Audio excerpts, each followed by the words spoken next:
All right, everybody. Welcome to the Let Freedom Ring Healing and Gridwork Tour. Today, we have two special guests. We have Missy Hill again here joining us, as well as IndigoAngel. How's everybody doing today? Okay, great. Awesome. Okay, well, we can maybe do it. Let's just start with Missy Hill. How are you doing today? I'm doing great. When you said that, I thought you were talking to the chat for some reason. I really did. And I hope everybody in the chat is doing great. Yeah, it's been a fun day today, a hectic couple days, but today ended up being really fun. So yeah, it's been awesome. Very good. Yes. Welcome to the chat also. So we're sorry about last night. I know we had a little mix up in the scheduling, but we're going to be here to answer all your questions.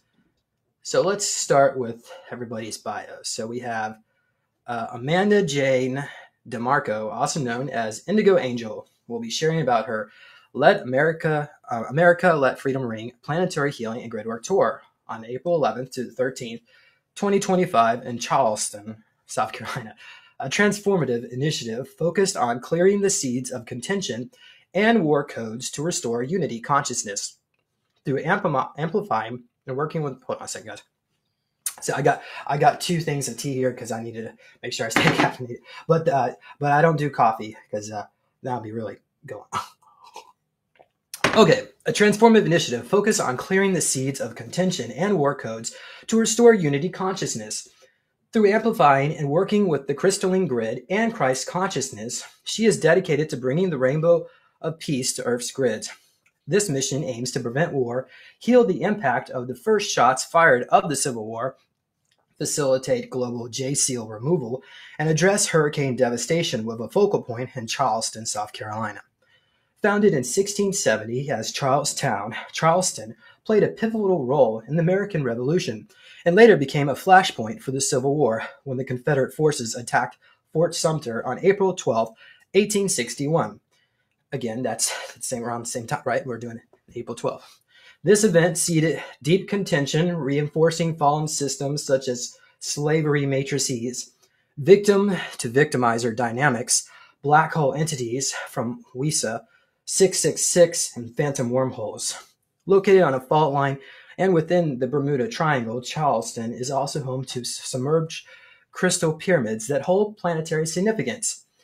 As part of this mission, IndigoAngel, as well as Missy Hill, will work along the 70-degree ley line to clear major global J-seals, addressing distortions affecting Earth's energetic structures, and key elements include clearing past timelines linked to Abraham Lincoln, the Civil War, and reversal technologies that have deepened extreme polarities, race, gender, wealth, and even human versus AI consciousness. Charleston, haunted by its complex past, remains an energetic focal point for healing and realignment. So IndigoAngel is a galactic code receiver and transmitter, bringing dimensions through quantum frequencies to assist in humanity's awakening. As a gamma indigo child of the Grail lines, she embodies celestial consciousness, guiding others towards higher wisdom, healing, and planetary transformation. Her awakened journey, shaped by profound life experiences, led her to reclaim her divine purpose and develop heightened spiritual abilities. She is now a multidimensional guide, intuitive galactic reader, and planetary grid worker. So she helps others unlock their spiritual evolution. Through the platform IndigoAngel, it empowers individuals to explore their celestial origins and expand consciousness. Her mission includes writing, public speaking, humanitarian efforts, and a galactic-inspired clothing line infused with awakening symbolism. With a deep background in quantum physics, cosmology, oh my gosh, this is a lot here. Let's I believe you. Yeah, it's okay. Let's go to Missy Hill. Okay, well, we only had like one more sentence left, but Missy Hill is here. She is a grid worker and committed to restoring unity consciousness and embedding peace codes into the planetary grid, as well as working to heal historical imbalances and usher in a new era of harmony. Welcome, everybody. Yay! Thank you, Jen. We appreciate you. So just let the audience know, IndigoAngel bio is actually probably like 6 pages long. I think I only did a half page. Yeah, you said it very well. Thank you so much. And thank you for reading the introduction to the Gridwork mission that we're going to be going on April 11th through the 13th.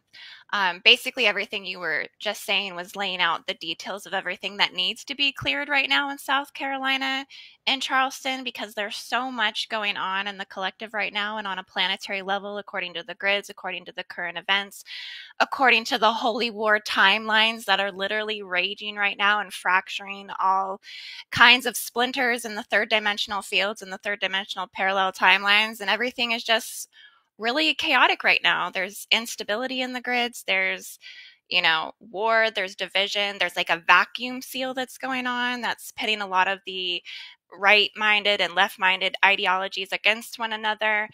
So really, I think the focus of this Gridwork mission is to try to help restore unity.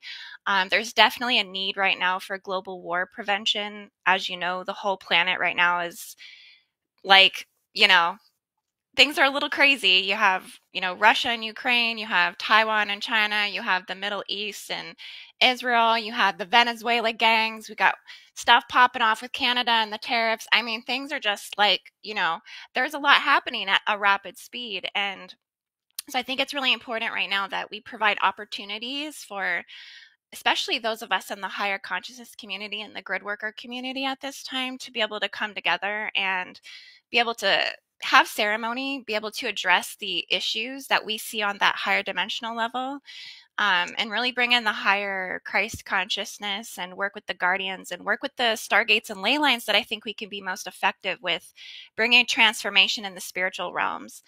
I think anybody who's a grid worker or who does things boots on the ground, whether if you do it remotely as well, you tend to align with the vortices and the stargates and the ley lines that are signaling that they're either opening or they're ready to receive a clearing. So we definitely got the call for this mission. We're very excited to be offering it. It is a call to anyone that hears this call that would like to come and attend with us.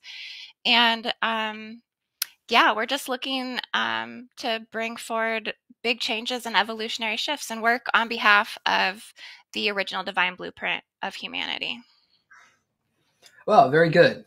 So I've come up with a list of some questions, and maybe we can just go around here, a little round table here. So let's start off. What inspired the creation of America Let Freedom Ring tour? And why did you choose Charleston, South Carolina as a focal point?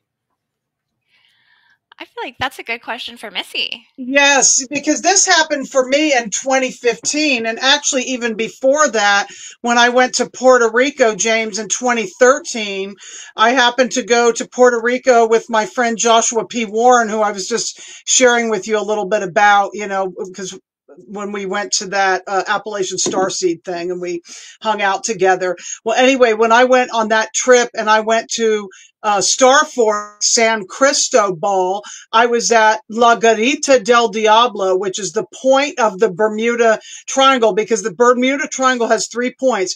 Bermuda, the tip of Miami, and this La Garita del Diablo, which means the Devil's Watchtower.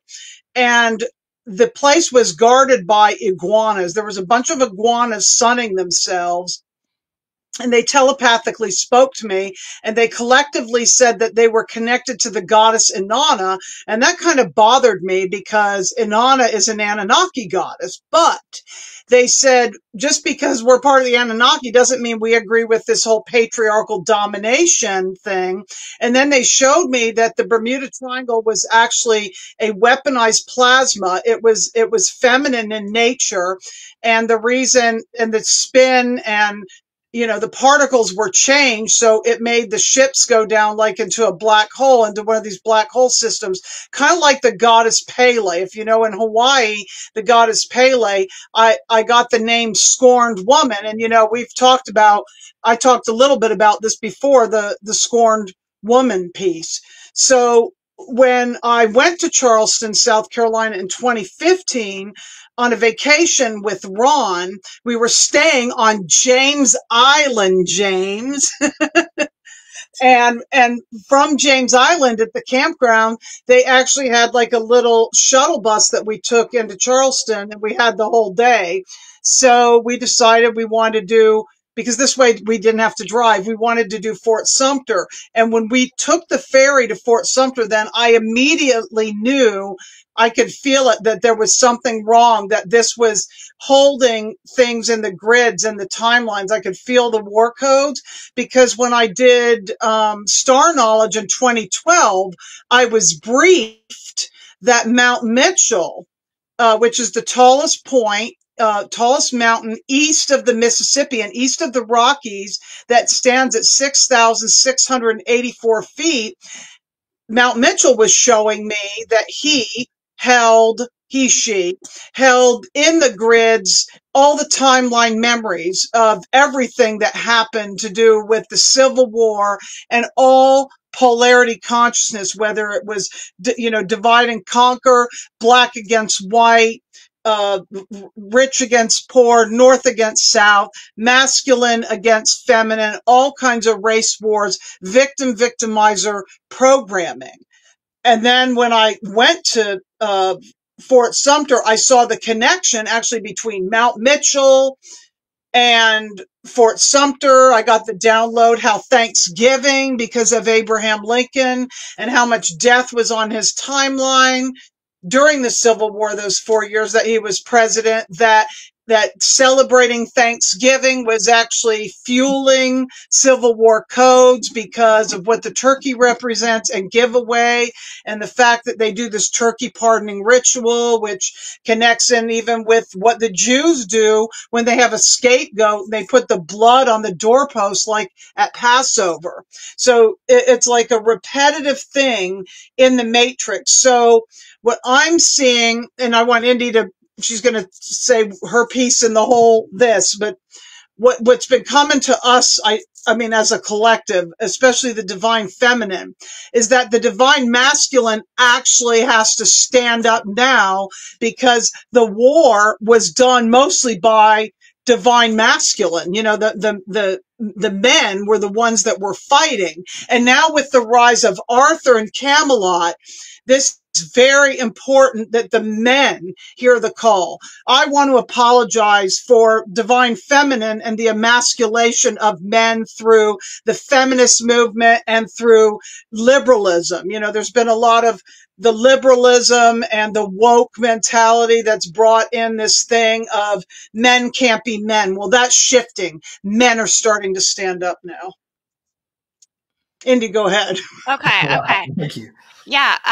Well, I'll just second what Missy basically said about South Carolina, Charleston being very significant to Bermuda Triangle. So Sarasota, Florida, which is Stargate 2, we call it SS2, and Bermuda Triangle Stargate SS3, basically forms a triangulation of a powerful energetic corridor, with Charleston being the apex of that triangulated energy. And it basically runs alongside two of the most predominant Jehovian death seals in the Atlantic. And we do know right now that there is a lot of galactic activity that's going on the coast of the Atlantic on that side. Everything from the drones, from mysterious submarines, and a lot of this ties into the dark military and the holy war operations and things that are going on. But there's also a lot of spacecraft that's constantly being sighted, and also all of the cloud seeding and weather modification and manipulation, all of the parasitic fog. I mean, all of that can really be accessed there on that coast, because that's one of the places where that activity is actually occurring the most. I mean, it's really all along that East Coast. And so it's a very pivotal point. It's a vortex point. It rides along the 33rd parallel gateway. So it really does pull in a lot up from the Bermuda Triangle, pulls through Atlantean memory. It's access to the entire underwater Atlantean pyramid crystal world that's down there, because there's still thousands of Atlantean pyramids that are actually up underneath the Atlantic. As we know, we see things that are down there, the Atlantean road, or there's other things that are under the water that they've already discovered. But going a little bit deeper into the fault lines and things like this, we can really tap into those energy fields. And so, and not only that, it's just an anomaly. It's a magnetic center in the planet. So you can really access the Earth's magnetic field from that point. So it's just very, very significant for global manifestation. If you want to talk about going deeper and deeper into the layers of how do we, on a level of ceremony, on a level of strategic clearing, which is what we like to do. We like to be very strategic with things that are ripping holes and tears in the space-time continuum, things that are devastating the planet, things that are devastating humanity, like planetary weapon systems and things like this. The negative forces of AI, such as the black wave spiral, the red wave AI spiral, you know, all of the inner Earth gateway blockages and passageways that are running from the Bermuda all the way up to Lake O'Hara in Canada, down to Mount Shasta and back down to the tip of Miami. There are larger triangulated vortices that are actually blocking the natural and organic transmissions from the only two stargates that we essentially have in the North America, which is SS2 and essentially Mount Shasta. It's significantly considered a stargate and also a chakra. It's considered the root chakra. And so when you have two vortices that are basically the core base of energy that supplies energy to the entire world, and this is blocking up here, then this is where we see a lot of the shifts and the roots and hooks of where you have all of the global crises basically unfolding. And people may not realize it because they may be looking at things on a level of a galactic level, a social level, a political level, whatever it is, but it all comes back down to the base frequency of the grids, the health of the stargates, the health of the ley lines, and the health of the land.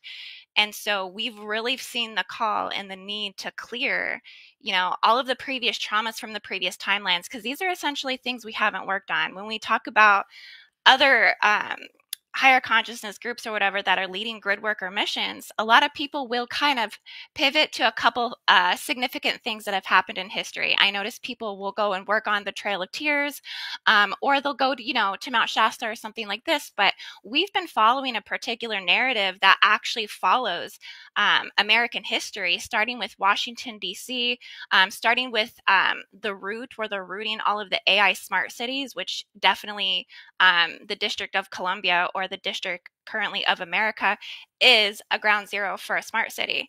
And that's what they're essentially doing with the fires. You see that with the Palisades and now with North Carolina. They're laying the base work for the smart cities and for the extraction of Earth's rare minerals and resources. So we see a huge need to work on these vortices. And I would encourage everybody else to, if you haven't done your research on these things, research, inform yourself, because basically they want to extract every organic system that sustains the spiritual immunity of humanity from the North Americas. And they're literally doing it right now down in Abilene, Texas. There's another trifurcated blockage down there, Josephine, Texas to Abilene to Houston, where they're laying the groundwork for the next Stargate AI projects, which is going to detrimentally disrupt all of the ecosystem going all the way up to Mount Shasta and all the way down to the tip of Miami. So this particular grid work mission, it's significant. It really truly is it's a big thing. There's a huge need for this. And I love the way that Missy was calling out to the divine masculines right now, because yes, we are asking them to come forward. We are asking them to rise in their Arthurian power, which is the rise of the Christ consciousness. This is all being activated right now from the Hill of Tara. This is all being activated right now from the Albion spine and the Albion ley lines, where those European countries right now are basically being invaded. They're being occupied. Okay. And every native and indigenous to those European lands is suffering as a second-class citizen right now. So we are seeing an awakening. I know you guys probably seen Conor McGregor come forward and like speak on the behalf of Ireland, because there is a global takeover that is essentially occurring. It's coming through the Islamic Caliphate. Anyways, I'm just going to throw that out there. Not sure if you want to go down that wormhole, but there are serious things that are occurring. And so America represents the torch of light and freedom. And that's what we are wanting to really resurrect and activate in South Carolina. And this has come full circle, because back in the day, during this time when America was rebelling from England, it was King Charles, and who has bent the knee to Islam, it now is in the UK, is King Charles. So we want to, clean up the King George and the King Charles and the King Henry and all the different kingly timelines. Yeah, that's absolutely correct. King Charles has basically, I mean, United Kingdom was a Christian country, right? And so that's essentially has fallen. Like that he has um supported the Ramadan. He set out the dates for Ramadan. He's basically, I mean, on his way to a full-on conversion, and so this sends a huge message to the indigenous British people that that's going I mean, that's going to be the majority of their country, and that means that, Christ consciousness and the followers of Jesus, I mean, they're going to have to take a back seat to the Islamic stronghold on that nation. And so, King Charles is approving of it. Keir Starmer, two-tier commie Keir, I mean, he's in bed with all of this as well. And it's all coming down from the United Nations. So there is the globalist, okay, the globalist controllers, the ones that are set out to basically corrode humanity and to just capitalize and basically to push people into a one world religion ideology, the one that would be the most submissive to globalist corruption. I mean, that's all happening. It's coming from King Charles, and it just so happens, we get this hit and this connection for this Gridwork mission that King Charleston, I mean, that's the town. That's where the American Revolution occurred. That's where the smart boys or whatever, I forget what they're called. There's like a group of boys, but they fought the British. They freed us from taxation. They freed us from slavery to that. We would be suffering just as much as Canada is right now if, the Patriots hadn't fought for those things, if the pirates hadn't came over here and did what they did. So, we are getting this surge of it's time to be more proud of where we are and more proud of where we come from, be proud of American history. And this very much merges with Starseed consciousness. This is a part of the awakening. This is a part of the prophecy. This is a part of the expansion of the dove light. This is a part of Christ consciousness rising because you know what? It's dormant in people. It's sleeping. I mean, I could probably go knock on a couple people's forehead and be like, hello, are you home? Is there anything in there? What do you stand for? What are your values? They don't even know. They can't even tell you what a man is or a woman. So you see what I'm saying? It's called the Sons of Liberty, and they have that flag, the Don't Tread on Me flag, which everybody's seen. It's usually yellow with a snake, a slithering snake that's, don't tread on me. James, how are you taking all this in? What's coming to mind? Oh, well, I just think it's amazing. So I would like to learn maybe more about some of your own techniques. Maybe you can explain maybe how you do all this clearing work and maybe restore unity consciousness. Sure. Yeah. Let's talk about the process. If we are going boots on the ground, we definitely have, structure to that. We do it in a series of multiple days. The first day we would meet up, we have opening ceremony. We, set the intention. We set prayers. We do our unity vows, which are vows and affirmations that we essentially pledge, which is a part of the creating the unity between everyone. And then we have fear removal things that we do and stretches, and we kind of, we unify and harness that group and really call into source and to our guides and really set that, beautiful space. And then we usually move into doing some simple clearings. I think the first one we're going to do is the J seal removal. And then by day 2, this is when we actually go boots on the ground and we go location to location to location to location that is significant to the mission, starting with Fort Sumter all the way to Provost Dungeon, and we can talk more about the details of this, Missy, but Provost Dungeon, I think that one comes to mind because it's where the Constitution was written and ratified. So we go from location to location. We do ceremony while we're on location. So we channel, we clear, we pull through the messages while we're there. And when you do that in group, when you channel in group through group mind, group thought, group think, you bring through a lot of data. And the data is very important. Getting the data, what are we picking up on here and now in this moment, according to the ley line, this location? We data collect, we explore that data, and we figure out what kind of, entities, what kind of strong arms are here, what kind of things are basically suppressing or oppressing the energy. And then we call out to dismantle that through collapses, verbal commandments. And we do a lot of extraction. Sometimes our bodies work as that. But then sometimes we also, take things off planet as well. And we literally remove it and rebuke it from the earth. And then we usually, once we have a full day of actual, like, active work, we do, our final day is ceremonial. So it's about clearing, it's about healing, it's about restoring the body. It's about doing any final clearings that we need to do, maybe things that are more heart-based, and kind of, wrap things up with, like food and, all music, fire ceremony for transmutation, deeper transmutation, and things like this. So there's a lot that goes into it. We bring our gifts, we bring our light language, we bring our psychic abilities, and we just work as a team. And yeah, I think when we can do things kind of in that order, we have a very good flow, and people end up having a very, I think, full round experience when they attend. Wow, thank you for sharing. So could you tell us a little bit about what is a galactic code receiver and transmitter, and how did you, or maybe when did you first realize you had abilities? Sure. Well, for me, and I don't know about Missy.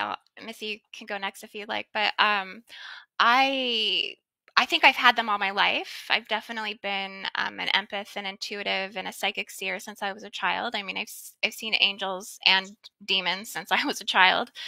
Um, Scared shitless all the time, basically. I'll just put it that way. And had some significant moments as well that weren't negative, that opened my eyes up to more truths. And I think, like everyone else, the dark forces took over, I think, through my younger years, because obviously there was nobody there to help me or guide me through any of those things. So I had an awakening just like everybody else. My awakening was very physical. So I would say I have less carbon and I'm more of a holographic body. Energy flows through me. It doesn't really get stuck. It just, like, literally goes through me all the way. So yeah, I mean, I just started tuning into my truth because my health required that. I can't survive in any other circumstances where I'm not aligned to my truth, because I'll literally get sick. So if that's psychic reading, connecting with spirit and source, doing whatever it is, I've channeled my energy into things that will make a difference for the earth, for the world, for humanity. Consider myself to be a guardian ambassador, so I do speak on behalf of the guardian nations when I do get transmissions that come through with them. And yeah, pretty much. All right, thank you. How about Missy? So tell us a little bit about, maybe, when did you have your awakening and realize that that you wanted to do this for the rest of your life? Well, for me, it started probably when I was a child. It was ghosts. Okay. I could pick up hauntings and things like that. And I'd find myself out of body when I would have a high fever. I tend to have a lot of allergies. And when I would get sick, I'd find myself floating on the ceiling, and I'd be moving around, and then I'd get snapped back into my body. And then I would start later on, I attended a bunch of different churches and looked at, different religions and things like that. I was never satisfied with anything. And I started having just kind of different past life memories of Egypt, memories of, the British Isles, like Ireland, Scotland, things like that. And then I started having Atlantean, type of memories, like seeing Atlantis, like what it looked like underwater. Kind of looks, in my opinion, sort of like the Maldives, but seeing myself as, being able to walk on 2 feet and also be like a mer person and have a tail and go back and forth and go to this underwater crystal that was like this bright pink fuchsia crystal that would pulse, and it would have sound, and somehow I could breathe underwater and things like that. So it made me want to explore, and back then years ago, I read books like, the Celestine Prophecy was one of the books I read. I looked at Edgar Casey and, and I was, things like Carlos Castaneda, looking for some way to find my story, and even the Myths of Avalon, because I have always been drawn to the whole Camelot piece. I mean, that's why I had a fish, I named one of them Albion, and I had another fish and I named it Avalon, and my cat is named Arthur, which is because Thor actually connects to Arthur, because Arthur and Uther Pendragon would have been following the Old Norse tradition. So, and when I realized I was a grid worker was when I was in 2000, when Ron and I were living in Georgia, I'm a person that loves maps. And when I talk about maps, I'm talking like topographical maps and the old Rand McNally map way before, GPS. And I'd get out maps and I'd look at the ley lines and I'd play with my pendulum. And one day, it was one of these surreal days, I heard, "You're going to go over the road and do grid work." And I'm like, huh? It was like an audible voice inside my head. And that was the same day when I was in Winder, Georgia, that there was a guy he was doing falconry, he had the glove and he was having the hawk fly around and it was landing on his wrist. And I was so intrigued by that. And I was seeing that was something about having a bird's eye view of able to look down on the United States. Okay. And at that time, the first thing that I was reading, that I had some memory of understanding that I was connected to Tiamat, was Zachariah Sitchin. Now, mind you, I don't agree with everything that Zachariah Sitchin said, but after hearing him on Coast to Coast, I resonated with a lot of what he said. So when I had looked for this book, The Lost Book of Enki, I was trying to order this book. I couldn't. I ended up going out to Salt Lake City and going into a Barnes & Noble, because we used to frequent Barnes & Noble a lot, and it fell off the shelf. It was kind of just right there. And when I read this whole Tiamat piece, I mean, I felt like I was connected like to Tiamat. Like, it's almost like part of my body was this Tiamat being and Tara, where I could feel those fragments and I could feel that whole thing of how the hammered bracelet was made, what they called the celestial bombardment. So that was the beginning of my gridwork mission, boots on the ground, when I would go to all these different states in the United States, and I would actually notice how I would feel. And I would notice that there would be certain patterns we would do, like east to west. We'd be on I-40 a lot. We'd run I-40, which was like going through Arizona, New Mexico into California. If you go east, it's also going through, Memphis, Tennessee, goes through Tennessee, goes through Western North Carolina, comes over to you. Or I-70, which is in the Colorado area, like being on Loveland Pass at 10,000 feet in the snow, and wondering if we're going to have to put chains on the truck, stuff like this. So we did that over the road as a truck driver for 3 years. And then I had to come off the road and rest and integrate that. Now I understand exactly why I was doing that grid work then, because now it helps me to go in remotely and be able to just see, and part of what I've been called to do is I've been what's called an advocate for the land, where I can show up places like when I was in Puerto Rico or Ireland. And if I show up at say it's a graveyard, they'll come to me and they'll tell me, "Thank you for coming. We needed an advocate for the land. We need someone to witness us so we can move on." And that's kind of even like what's happening in Western North Carolina right now, because, I used to do that Biltmore Village Mystery Tour, which I will do again. And there was the Great Flood of 1916, 108 years ago, from all the hurricanes. It was when the French Broad River, the Catawba, and the Swananoa River, overflowed due to the levees breaking.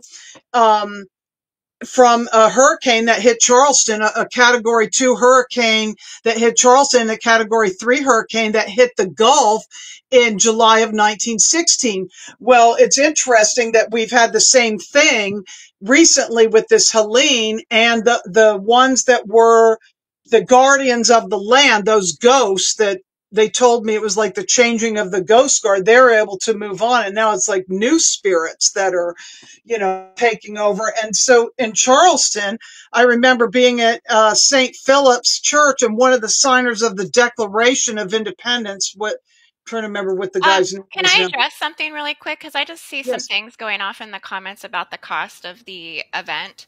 Mhm. I just want to address that because, yeah, there is a cost to this event. That is because there's so much that goes into this. This isn't like a 1 day thing. It's a 3 day event, and it's everything is reserved, everything is booked. I mean, we are booking private ceremonial space for us to be on land that actually has a river, and we have access to a fire pit. So it's not like we have to be doing our sacred ceremony out in public areas where, we can have outside energy that could potentially cause some type of, hiccup in the mission. So everything is very planned, and what you're signing up for is something that is it's not just like a camping trip. I mean, it's an actual event. We actually get really good food. We make sure that everybody's taken care of. Everybody's tickets are pre-booked and purchased, so you don't have to worry about those things. Those are things we handle because you're booking to attend the event. So there is a cost, but it's somewhat of an investment. It's not anything, I think, super crazy, though, to be honest with you. I feel like it's within reason for everything that you're getting within those 3 days. And think about all of the guided ceremony. I mean, like, everything that we're doing would be like somebody booked out to work with me every single day of the month in private session, what you're getting in this type of event. Like, each ceremony is very well thought out. We have a beautiful songstress that's going to be attending, and she creates a sound healing and sound journey experience for everyone.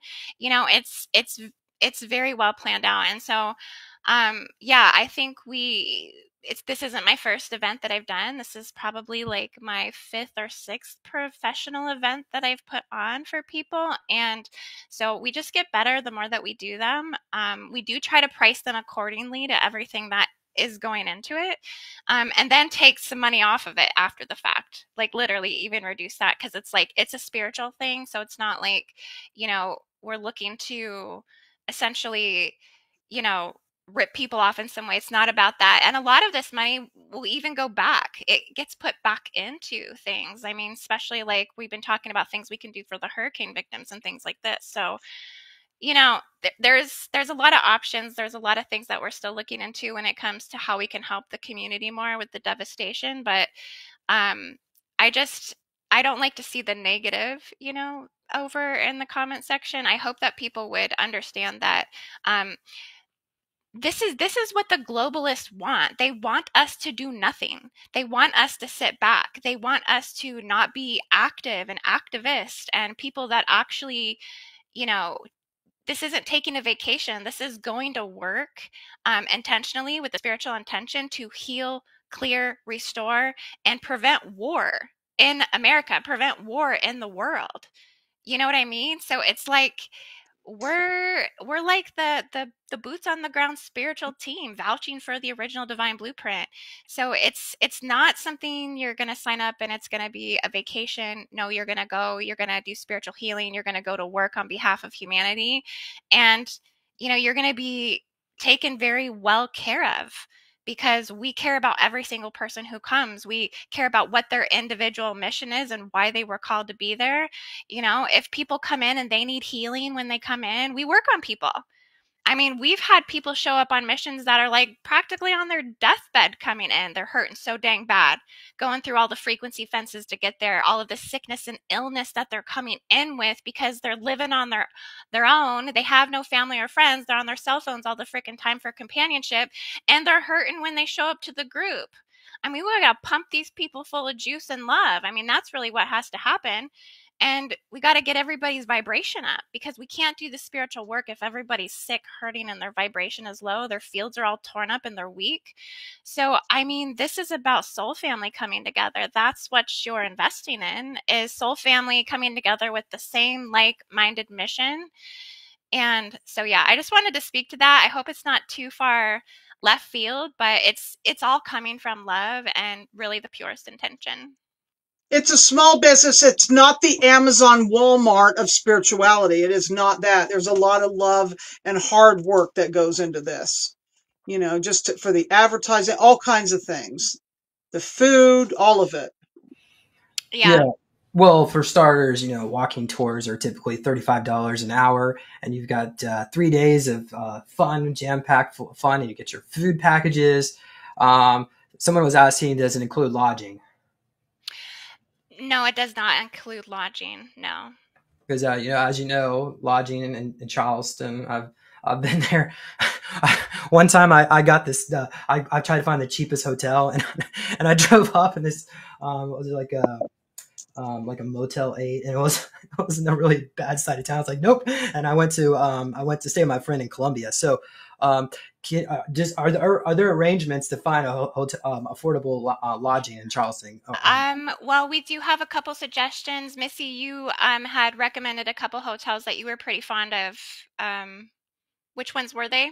I thought the Embassy Suites was great because it comes with a breakfast and you're so close. And then there's a Hampton that does too. And then you end up being really close to the visitor center. And what's great about the visitor center is you can take the public transportation. Now people can get to these locations how they want. They have different choices. They can drive in, they can take the public transport or take an Uber. I actually recommend taking the buses. I think it's great. Yeah, so we can't cover, airfare and a hotel stay, but if you are looking to save money, we've also looked into camping because there's some national parks also around as well. I mean, you could always come and camp, and that would keep your costs very significantly low as well. But yeah, we do include food on a couple of the days. So, I mean, you won't have to worry about food. And a lot of the transportation will also be included, especially on day two. We are going to keep the group together. And most of that's actually a walking tour. So there won't be too much additional expenses for transportation. I'd like to make a suggestion. Maybe we could get like a group Airbnb as long as everybody behaves themselves. I don't know, but That's a well, potential. That's a potential, and that's one thing we could coordinate with communities as well. So, I mean, if you are looking to do that and you have interest, we can always pair up and we can coordinate that and figure out who's coming from where, who's comfortable staying with who, type of thing. We've done this before. We've bunked up before with strangers. Me and Missy, last Arkansas mission we did. What we had 8 people in the house we were staying. Yeah, we had 8 Right. of us in one place. Yeah, so I mean, we figure out kind of who's interested, who We have a wants to signal come. group that we use. We when people book their ticket, we put them in the signal group and we start communicating so we can figure out where people are coming from if they want to carpool. I recommend driving in because part of the grid work is the drive, and we're really wanting to draw a lot from the East Coast with this work. People from Georgia, people from South Carolina, people from North Carolina, people from Tennessee, people from Florida, people from Virginia, people from Maryland. You have all these places where there were wars too, and James, you're not far from Kings Mountain. That's a Revolutionary War site. So, yeah, that's, Yeah, we definitely recommend driving. I mean, I'm going to be driving up from Pensacola. It's about an 8-hour drive, but I mean, I think it's just the timelines right now. Again, we had a lot of those airplane crashes and the Black Hawk helicopter go down and all that stuff. People are not really trusting the planes right now, and I don't blame people. So I think it is a good time to road trip, and that does give opportunity for carpooling and obviously making friends, like making community. I mean, again, which I think is something that's so lacking right now, is people feeling so isolated. And I think one thing to address is just the fact that because of the state of the world, I think people are shutting off even more. People are closing their door even more. People don't want to go out. People don't want to do anything. They're afraid they're going to be met with confrontation. They're going to be met with people wanting to, put Nazi symbols on their Teslas, or, I don't know, do what? Come at them for pitchforks for something? I don't know. So I think it's time to stand up and be like, no, we're not going to live in fear. We know what we represent. And we know what we stand for, and we got to get outside. We can't let these things that are going on, this chaos, stop us from doing our spiritual missions. I think this is really, people are really stuck right now. I'm really seeing the pullback and the drawback with people kind of being overcome with fear. I mean, even just the session works I've done recently, a lot of people just in the last week were feeling, suicidal and things like this. I mean, a few different people came forward like that. And so I think what's happening is, and they're all saying the same thing. This isn't me. I don't know why this is coming over me. I don't feel like I want to do that, but something's like drawing energy out of me to a point that my energy is dipping so low. It's hard to feel connected to anything in my life. And so, this is about clearing out the astral cord, clearing out the fractures that we're all experiencing from the war timelines, and re-anchoring ourselves, regrounding ourselves back into purpose, and reminding that, all of these things that are going on, we're not going to allow this to take our power, take our voice, take our ability to create community and stand together for, what we believe in. Everybody's out there right now protesting and doing crazy stuff. I mean, I think the spiritual community should also have a voice, especially in a significant place like Charleston. Remember what happened in 2020, the La Cucaracha pandemic and the whole quarantine. We've already learned from that whole thing not to buy into Yes, that YouTube. Huh? It's YouTube. Yeah, so I've lost, I think I'm like a 13 STRIKES. Let's see your next What does that mean? I said La Cucaracha. Are you asking me a question, Indigo? Yeah, James. I was asking you, what does that mean? Strikes. Oh, okay. Yeah, I don't know. But we have over 80,000 subscribers, but only a few show up, so I don't think people are getting this in their feeds. I just did a video over on Rumble. We're a lot smaller on Rumble, but we almost had 1,000 people show up on the Gene Decode video, and I didn't even give it many pre-notice on that one. So, all right, we could sit here and talk about numbers. The good news, this is going to go over to Rumble, so everybody, and hello, Rumble audience. Thanks for watching us on the post into all this. Yeah, we love you too over there. Yeah. I would love to get this to live stream in there, but it's just Rumble does not make it easy for the software. That's why we go to YouTube first and then Rumble. But we love you too. So, okay. All right. How about I get to ask, let's put some more questions out here. Let's see here. How do you envision the impact of this Gridwork tour on the collective consciousness, both locally in Charleston as well as globally? Yeah. Well, how does it from Charleston affect globally? Yeah. How will the work? Going on this tour? What do you aim to achieve on the world and as well as in Charleston? Well, I think for me, and Missy might have some other things that are deeply on her heart. For me, I think it's global war prevention. That for me is definitely, I think, at the height of concern, considering, I'm not sure how much people are paying attention right now, but, I think the U.S. is about to enter into some airstrikes with Yemen and the Houthis and Iran and pull us into this whole thing going on with Israel and the Middle East and Gaza. So, and then plus you see what's happening right now in the colleges. I mean, you have all of the infiltration from the IOSC, which is like the Islamic nations, and then also the Zionism, and then the warfare and the contention on college campuses. They're revoking green cards and visas for, people who are basically coming into the country, and they're, supporting Hamas, terrorist organizations, and things like this. I mean, this is bleeding through, and this is affecting people. This is creating the same type of contention that's the breeding ground for civil war. I mean, really, we are entering into a funnel right now, into a vacuum where you have all of the extremisms of the left and all of the extremisms of the right.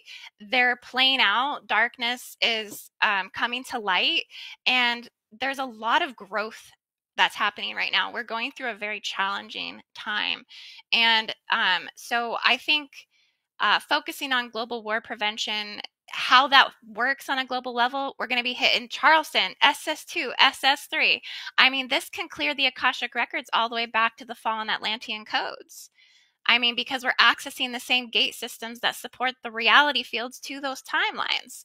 So it's very, very accessible. Each one of those gate systems are connected worldwide. We're literally going to be working right on the 33rd parallel. We know that goes straight across the Earth, hitting 9 other stargates across the Earth all the way over to Giza, and Stargate 10 in Iran, which is the Draco hive's nest.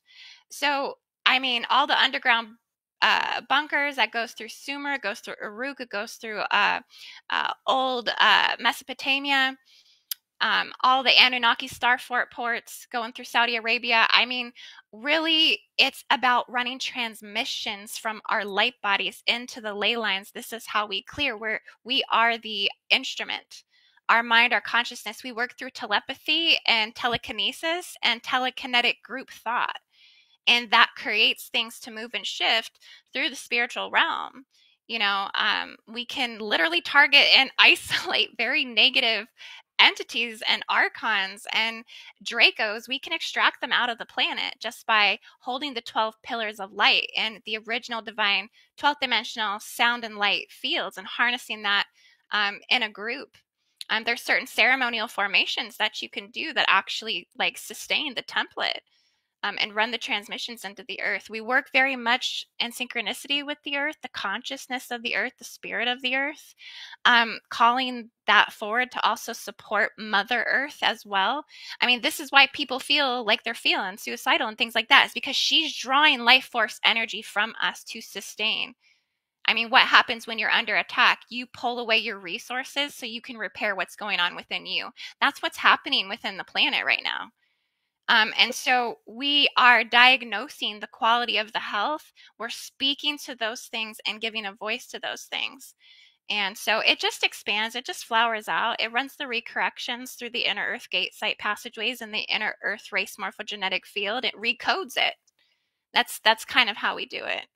Missy, what do you think? Yeah. The earth is sort of like the ley lines are sort of like the meridians of the body, and we would be like the acupuncture needle as we are setting our intentions and our prayers and doing our work and remote viewing on the ley lines. So by actually gathering on those spots, we are able actually to affect the morphogenetic field. Also, Charleston's also the 7th seal, and it's a 7th dimensional. It connects to the planetary logos, which is the planetary brain. And you know, as we enter the as we enter the age of Aquarius, you know what the dark side of Aquarius is, right? It's this hive mind AI. That's why one of the places we are actually going to be going to is called the Tavern at Rainbow Row, which is where the first liquor store was founded and the spirit of Al Ghul lurks. It's not just about alcohol and drugs and addiction in that way to substance abuse, but it's also addiction to this, to technology, to AI. And we know what's going on with the reverse rainbow and the transgender movement, where the root chakra is on top of the, their head, where they're always thinking about it. They're always talking about it. Well, that's all reversed. And if a person is confused about their sexuality, as far as their divine masculine, divine feminine template, they are more apt to just really get into the smart cities and into that transhuman agenda and hook their brains up, like have that in their skull.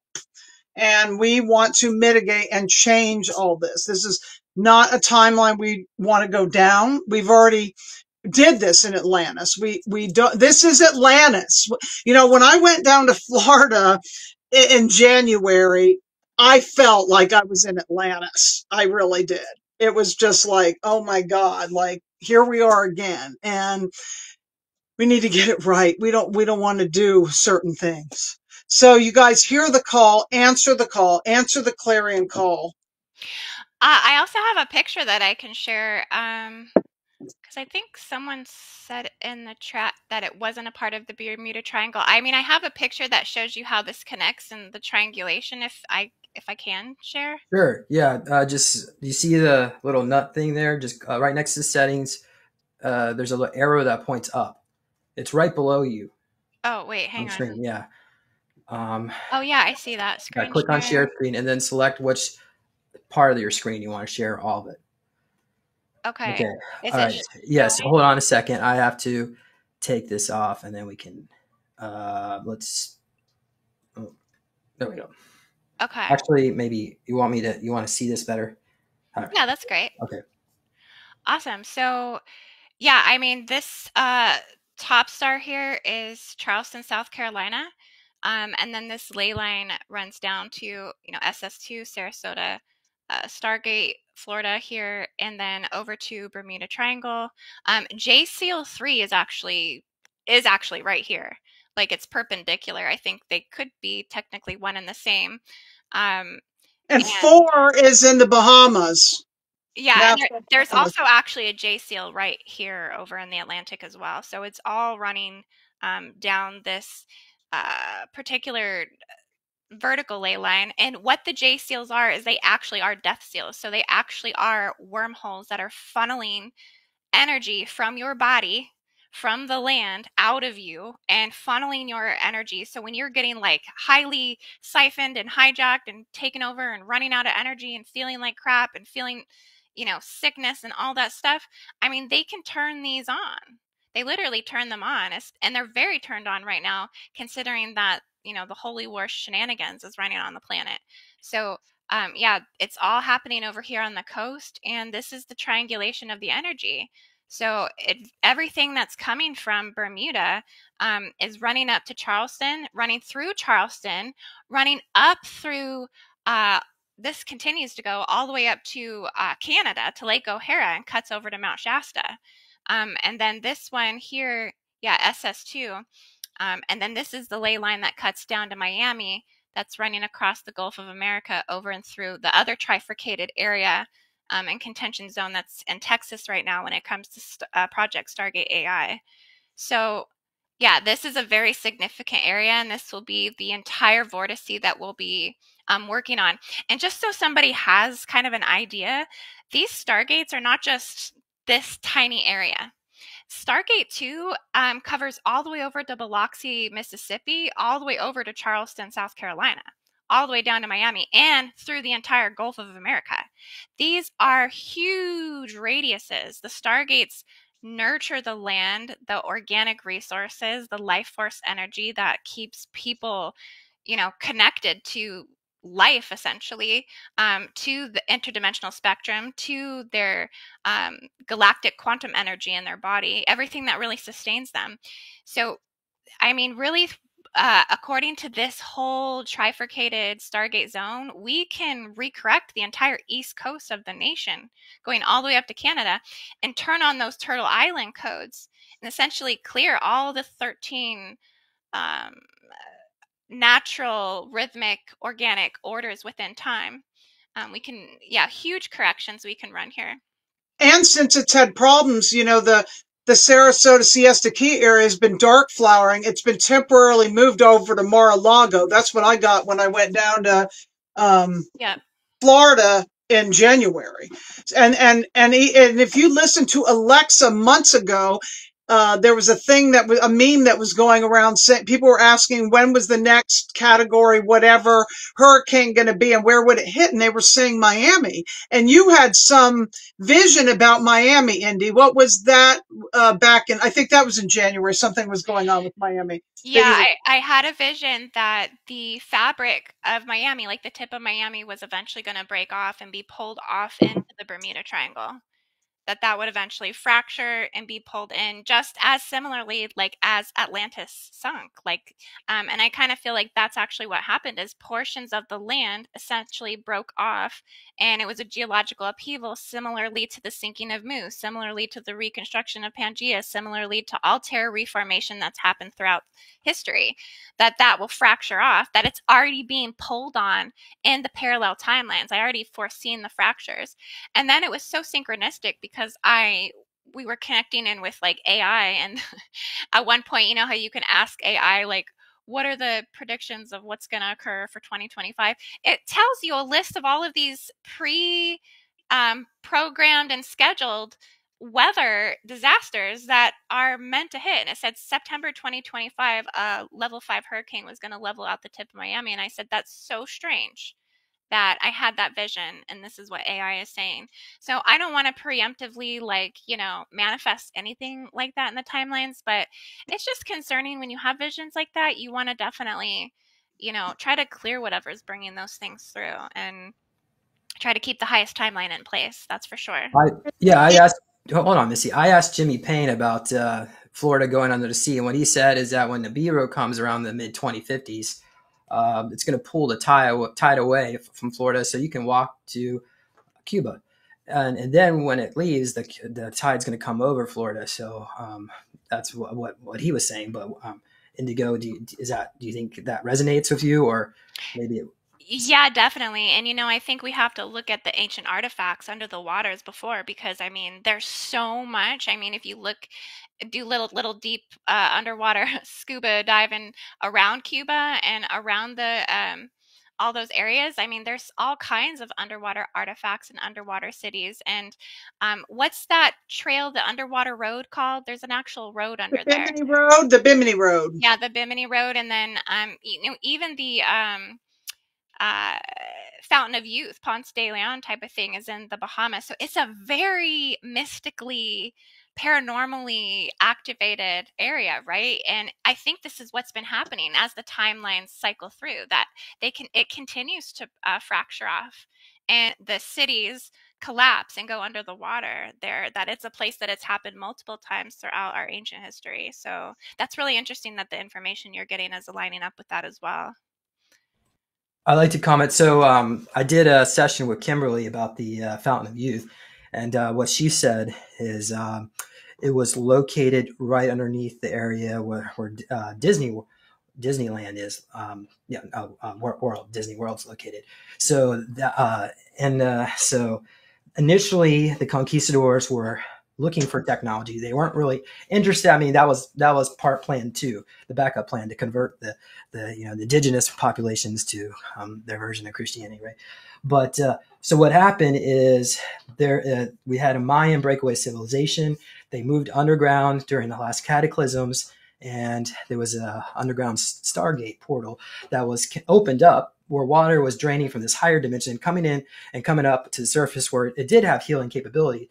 But the Stargate was long shut down way before Ponce de Leon showed up. And so those breakaways, the Mayan, exists all underground, all throughout the area of the United States. And going out further. That's why that cathedral network is called Mayaca for Mayans, and what you're talking about close to Orlando is Blue Springs. I was recently just there. I went to Deltona when I did my Florida trip, and I went on the Margaritaville cruise. I didn't have time to go to a lot of the aquifers, but I at least made it to Blue Springs. And what's interesting is some of the water that I actually got, that I collected from Blue Springs, that I'm going to use in this grid work, is gold. And that has to do with the gold grid. And Indy, you can share a little bit about the what's happening with the gold grid. But yeah, all those aquifers, what you're talking about, James, that's where the eternal creation realms are bringing the Fountain of Youth codes, because there's multiple Fountain of Youths. It's interesting that Ponce de Leon was, I took the screen share off. Sorry about that. Sorry, Missy. I took the screen share off. I was just letting you know. Yeah, so that's why Disney says they get the magic right out of the groundwater there. So, and of course, Walt Disney was a Mason, and he had access. So there we go. Yes. If we're going in the direction of the gold grid, I could have another picture that I could show. This connects to the Great Rift of Africa, which I think is another thing that's very significant and is tied to all of the Holy War timelines. Let me go ahead. I'll screen share this one again. Choose my window. Okay. Yes. Let me see. Get this there.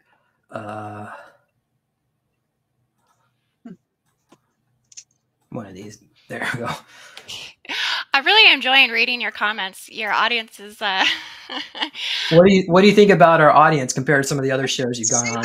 I feel like we gotta fluff their Oh, there we go. Now I see They're what you mean. starships a little bit. Yeah. Mike Gordon says Florida is not falling off. Well, we don't want Florida to fall off, that's for sure. You know, but you do get these prophetic, you know, visions sometimes, and we don't always know what to make of them. We just know that we get things, and I think it's you're tapping into the multidimensional sphere of possibility timelines. It doesn't mean they're all gonna, you know, necessarily manifest, but we like to read into them. So this, I think, is extremely significant to what's happening. If you look at all the global contention going on in the Middle East, I mean, you look at it from a level of the land, look at it from the level of the grids, it's crazy. Crazy. It comes back to this great rift of Africa. So this is essentially where all of the tectonic plates are running. It's where there's a rift running through it. And this is where the land is predicted to actually break off and separate from Africa. I know it takes a minute to adjust your eyes to it, because when I first saw this picture, I'm like, what is it I'm looking at here? But if you just look at it, kind of look at that triangle there, right here, down by the Gulf of Aden.